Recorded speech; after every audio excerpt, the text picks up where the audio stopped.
Welcome to Cedarwoods Farm. I hope you are doing well on this Thursday.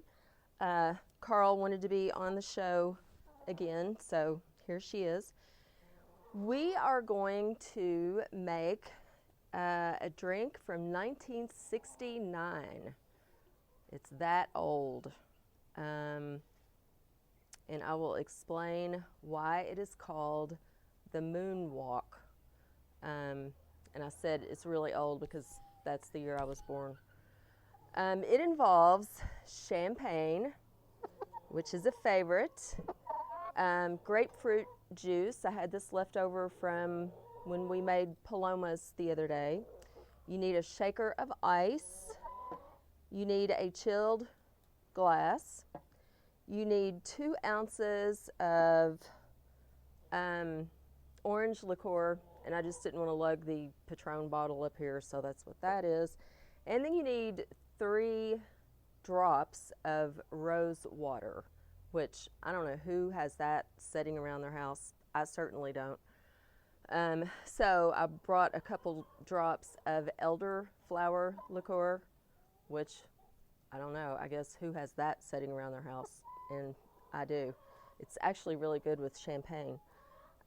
So I brought that as a substitute. So let's, here, Carl, you just sit right there. Let's get started here. I think my ice has melted.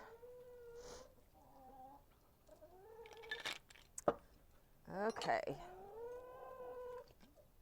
So this drink, like I said, it was created in 1969 to commemorate the first time on the moon. So there you go. Ow!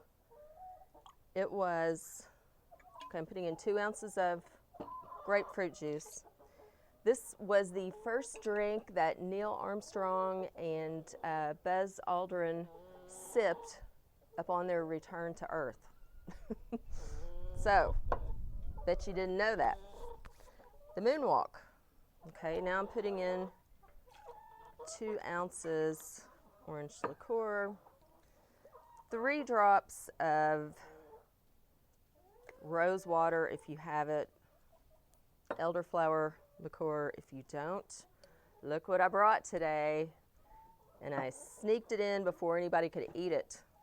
The chickens always get to my basil before I can use it in my drink.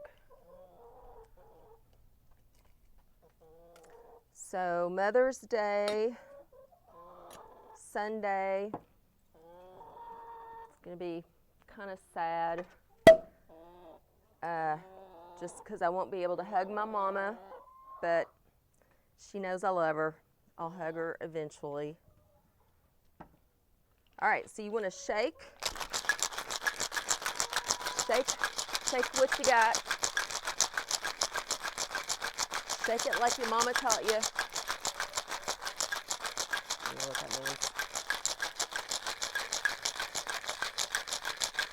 So I walked right into the barn just 10 minutes ago and stepped completely and solidly on one of those little green eggs.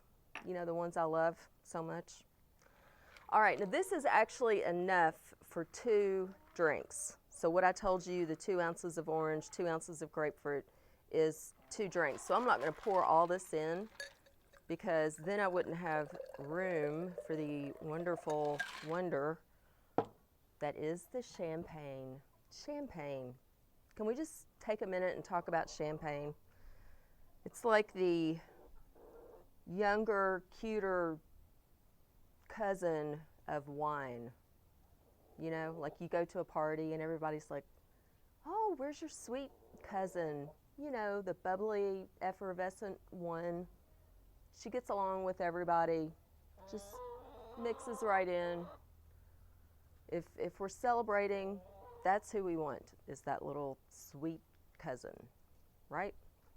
Anyway, filled my glass about that full. And now, oh, it's gonna happen. Yes, it did. And that's okay, we're in a barn. So you're gonna pour it slower than what I just did.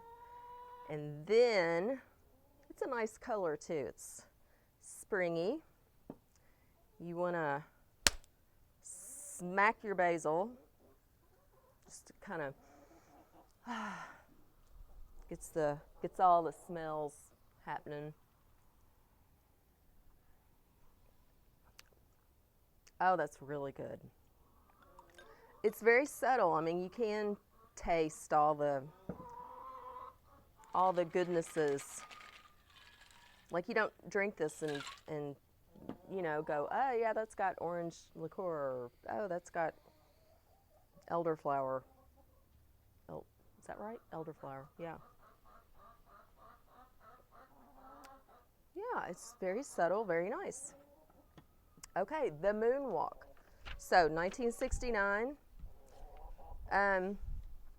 Something interesting that some people may say is weird or ironic or what have you, is that tonight is, and you know, I just looked this up just for kicks and giggles and to have a drink with grapefruit, but tonight is the last supermoon of 2020. So, which is kind of cool. It's the final one for this year. So be sure you go outside and look up. It's going to be closer, bigger and brighter than I think one we've had, the previous ones we've had this year. So anyway, a little ironic. So, okay, well, the chickens have all deserted me.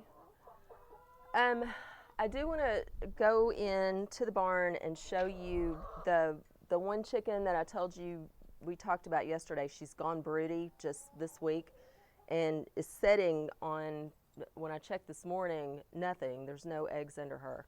And so she's just kind of cute sitting in her nest, and I'm going to see if there are any eggs under her, because if there are, it means that other chickens, hens, are jumping up there with her and laying their egg and then hopping out, and she's just sitting there like a lump on unfertilized eggs.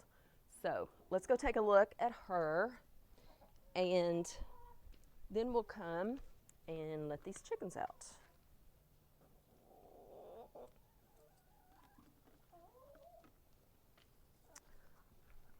Alrighty. Yeah, I could not believe I stepped on that egg. I was like, it's just kind of the way my day has been. Maybe it's the moon. Okay. Look at it. Hello.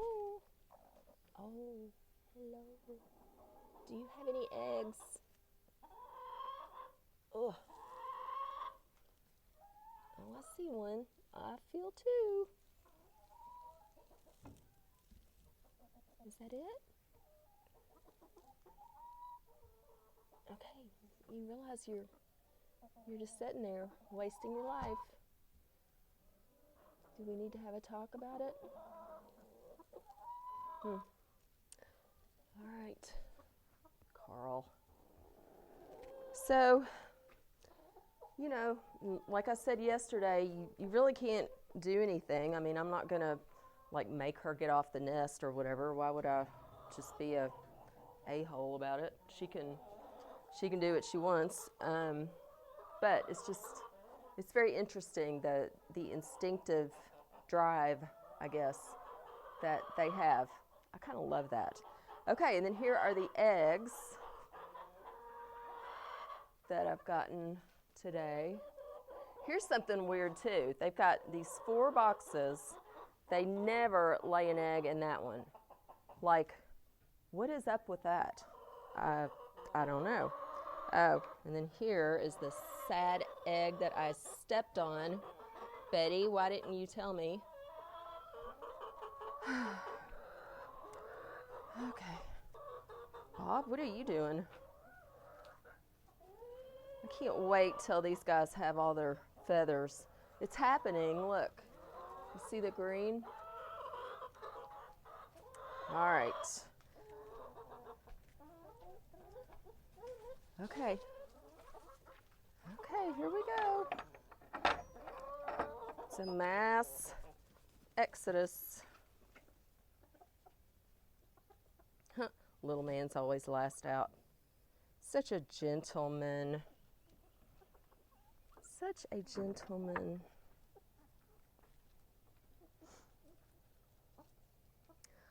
All right, well, I hope you stay well and go out tonight and do a moonwalk with the supermoon.